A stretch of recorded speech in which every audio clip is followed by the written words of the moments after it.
Everyone, চলো দেখে নিই আজকে মাতৃকা শক্তির তরফ থেকে তোমাদের জন্য কি নির্দেশ রয়েছে বা তিনি কি ঊর্জা কি বার্তা প্রেরণ করতে চান তোমাদের জন্য। দুটো গ্রুপ নেব। ফার্স্ট গ্রুপ এটা, সেকেন্ড গ্রুপ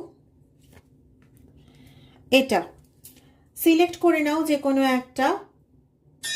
টাইমলেস রিডিং, যে সময় তোমার কাছে এই রিলটা আসবে সেই সময় তোমার জন্য মাতৃকা শক্তির তরফ থেকে এই বার্তা হবে। এটা 1, এটা 2। 1এরটা এবার দেখছি। ওকে, মা চণ্ডীর তরফ থেকে তোমাদের জন্য আশীর্বাদ রয়েছে। তোমরা অত্যন্ত মন থেকে ভেতর থেকে শক্তিশালী হয়ে ওঠো এবং এতটাই শক্তিপ্রাপ্ত হও যে মনের যে ভয়, যে দ্বিধাদ্বন্দ্ব, সেগুলোর ওপর যেমন জয় পাও, ততটা শক্তি পাও, ঠিক সেইভাবে অতটাই শক্তি পাও যাতে বাইরের পরিস্থিতি, প্রত্যেকটা সময় বাইরের প্রত্যেকটা পরিস্থিতি তোমার অনুকূলে যাতে আসে, সেই মানসিক, সেই চারিত্রিক যোগ, মানে চারিত্রিক জোর বলতে আমি বলতে এটা চাইছি যে সেই পজিটিভিটিটা তোমার চারপাশে সবসময় এতটাই ভালোভাবে ক্রিয়েট করে রাখার সম্পূর্ণ শক্তি তুমি পাও।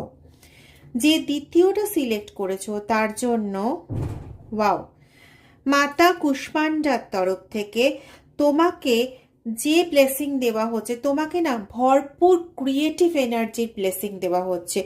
তুমি মনে মনে কিছু, যে এটা সিলেক্ট করেছো সে মনে মনে না সব সময় চাও যে আমি নতুন কিছু ক্রিয়েট করব বা আমি এমন একটা কিছু ক্রিয়েট করব।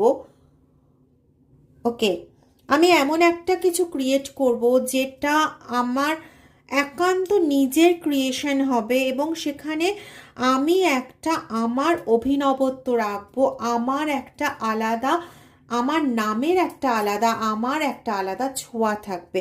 তো মায়ের তরফ থেকে তোমাকে ঠিক সেই ব্লেসিংটাই করা হচ্ছে।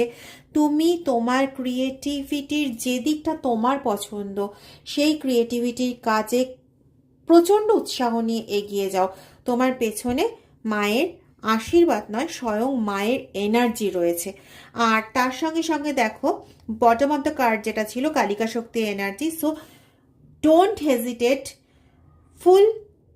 ফুল এনার্জি, ফুল এফোর্ট দিয়ে জাস্ট ঝাঁপিয়ে পড়ো, জাস্ট গো।